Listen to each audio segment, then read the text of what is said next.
read and ask me the questions that you have about the development. We'll get you up and running.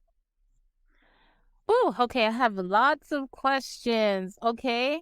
So, you do remember, I wanted to send you the requirements that zoning sent me so you could read it, or I can just read it right now. But, Read it off to me uh, because I can tell what they're trying to say. okay, you said read it to you? Yeah, read the stuff that they said, and I'll let you know what they mean by that and what you need to do. Okay. All right, cool. So,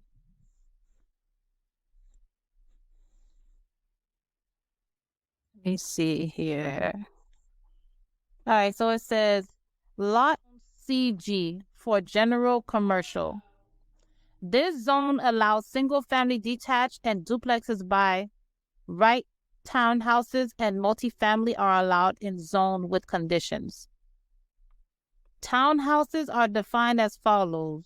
Based on our conversation, I would define what we discussed as townhouses. Mm-hmm. Dwelling townhouses, two or more attached dwelling units on separate lots, which may or may not have a common roof and are separated from each other by common vertical walls. Okay. Um, the conditions for townhouses are as follows. 2-3.6a conditional uses for townhouses. Due to the unique design features of townhouses, the dimensionals and the density requirements of Table 2 are hereby modified as follows. Such projects shall have a minimum of 1 acre. Minimum lot area shall be 3,000 square feet per unit on average. Not more than 8 townhouses may be joined together with approximately the same but staggered front line. Side yard setbacks at the end unit shall be as required for the district in which the project is to be located, with no less than 20 feet distance between buildings in the project area. Rear yard setback shall be 25 feet. Minimum lot width shall be 24 feet. Sidewalks not less than 5 feet in width shall be provided along the front property line or each project building.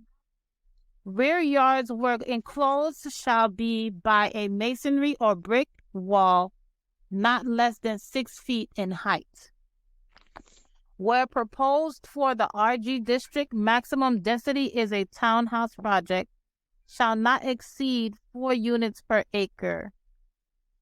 The building facade shall alternate between units. That's it. Okay. Well, have you decided if you was gonna? Because I remember you asked this question about a week and a half ago. From townhomes, single family houses, or duplexes. I'm thinking townhouses would be a better fit. There's a single family subdivision right next door. So I'm thinking, well, it's already one right next door. Maybe we can do something a little different. Or we can do houses if, we want to keep it how the neighborhood already looks, because there's no townhouses in the area at all. Okay, so what my advice to you is gonna be, I think I did the math in the group. I can't pull it up because I'm on this call, but um, I was thinking the townhouses would be the highest and best use because you can get more on per acre. So I mean, but that's for you to decide. For me, highest and best use would have been townhomes because you can do more. So that's the first thing is to figure out which direction you want to go with the townhomes or the single family homes. And then I did the math already of what, because this is the one with how many acres it is again? 33 acres. 33 acres. You could do how many towns per acre? I believe it's 10. It was actually 29, but then the next door lot went for sale. My friend's chiropractor. So it's a off market deal. So that was an extra 4 acres added to the 29. So it's all in 33 acres. Okay, so in theory, it's a lot of townhouses, but they probably make you use some of that acreage for green space, so you probably won't be able to build on all 33 acres, which is fine because you got setbacks. You got to make sure streams, body of water, property, because typically when it's a stream through the property, it can't be 5 feet in the setback stream as far as like infrastructure. So that's something to consider as well. So like I said, if it was me, I would go with townhouses because I mean you can do more. That's the highest and best use. Hmm. But that was the first thing. What was the next question? Okay, so I'm not understanding. Um, I'm sorry, I'm not understanding. Hold on. Okay, so where it says it was, where is it? Staggered line. It says not more than 8 townhouses may be joined together with approximately the same but staggered front line. So I know it means 8 in a row, but if I'm doing 10 per acre, how many would I be doing in a row? Because it only says I can do 3 rows per acre or something like that as well, is what I think I remember it saying somewhere here. So what they say, what it sounds like they saying, and like I said, each municipality is different. But what it sounds like they're saying that you can only have 8 in one building.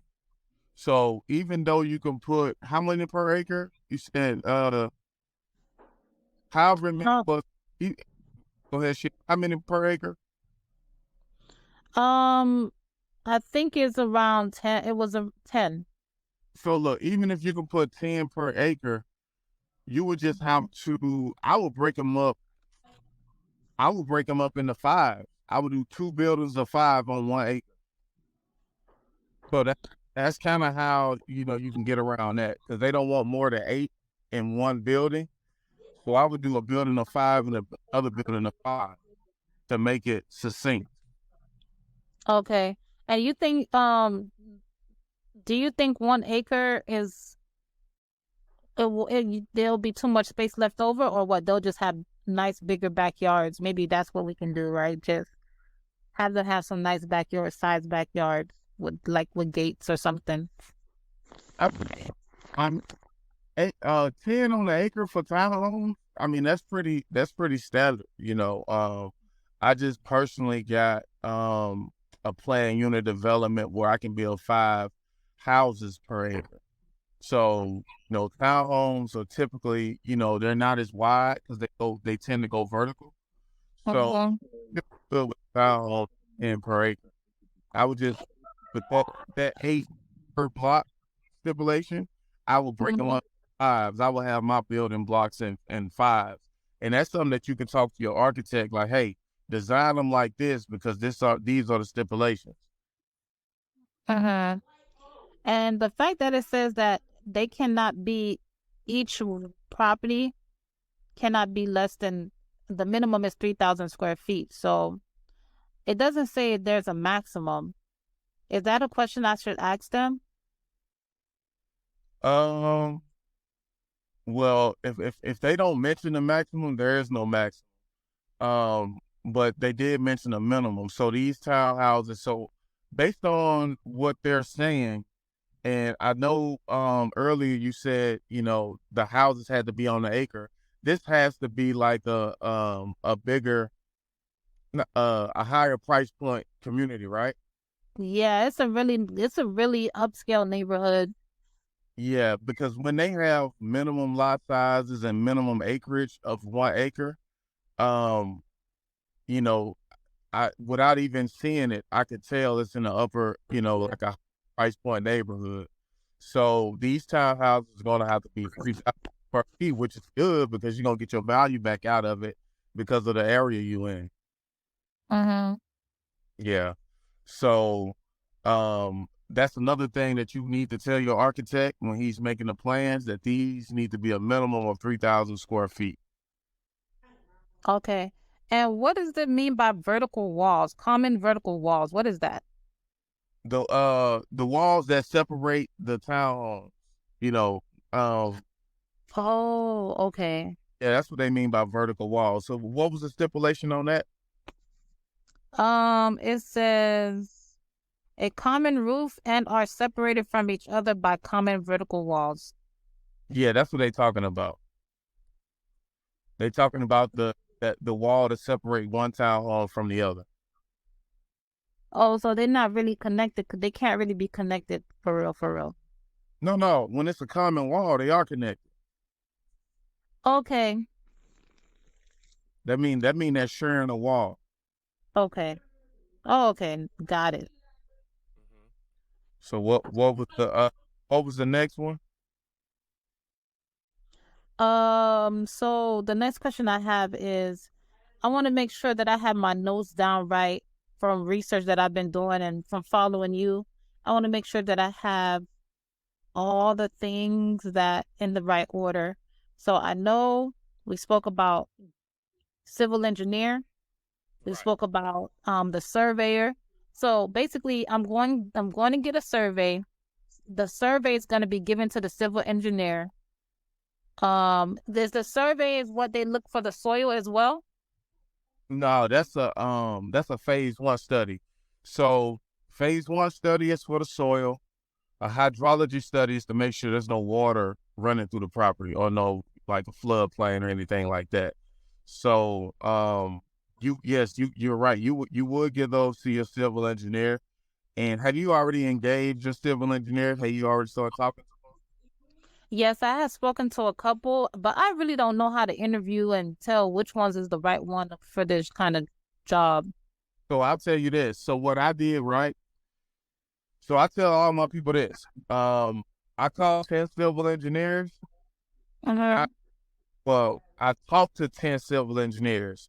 I probably called 25. And, some people won't call back. Some people only operate off email.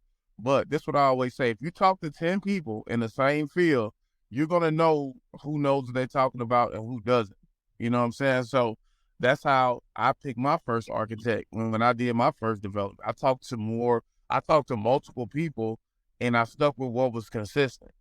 So instead of and I'll say this, instead of saying you don't know, I would say just talk to 10 civil engineers and then stick with who makes you feel most comfortable. Mm-hmm. Okay. Because the civil engineer that knows their stuff, they're gonna guide you. You won't have to guess. They're gonna tell you what the next steps are. And then you have me as well in the background. But your civil engineer, they should be running the show because that's what you're paying them for when it comes to, their area of expertise. Okay. Yeah. So Okay. so if if if if if I mean if you like who you have right now, stick with them. But if not, I would definitely highly encourage you to talk to multiple civil engineers about this same project. And you talk to multiple people, you'll find out what the truth is and what the truth should be. And Okay. yeah, Cool. That makes a lot of sense. I didn't think about that. yeah. Okay. So I have my next question is so once I'm done with the survey, right? And then let me look at my list again. So site survey, soil. Okay, so funding, right? I found this guy, this lender. He said that he can do the vertical and horizontal funding. I have Okay. no clue what that is. Well, I just found out what vertical means because that's the walls in between the townhouses, right? Well, that's vertical common walls. What vertical and horizontal is, and I'm in the process of doing a webinar that explains all this. So y'all gonna get it first. Everybody that's in my group gonna get it first. So y'all go through that. Y'all know everything. But to answer your Okay. vertical construction is basically when you see the houses coming out the ground. Horizontal is when you're doing all the infrastructure, you're doing the streets, roads, curb, putting in the plumbing, you're putting in, gas lines if you're using gas or, sewer, if you're on sewer or septic tank, if you're that's the horizontal. Horizontal is this way, which means everything under the ground. Vertical is this way, which means when you start actually seeing the structures come out the ground. So that's what they mean by vertical and horizontal. That's what the lender was saying. Because Okay. some lenders only do vertical. Okay.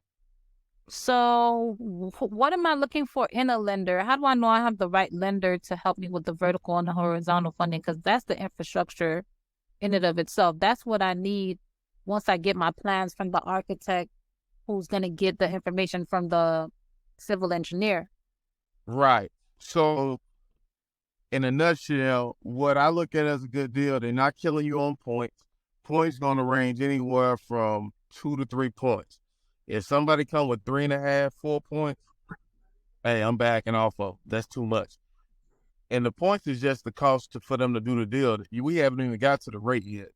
So, for a hard money lender, an ideal deal for me is 2 to 3 points, somewhere around in there, and from 9 to 11% interest.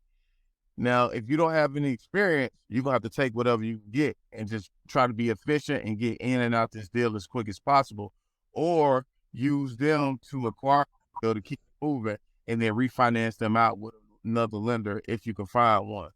So, once you get your term sheet, just drop it in the group and I'll look over it and I'll let you know, like, okay, these some decent terms or it's some BS.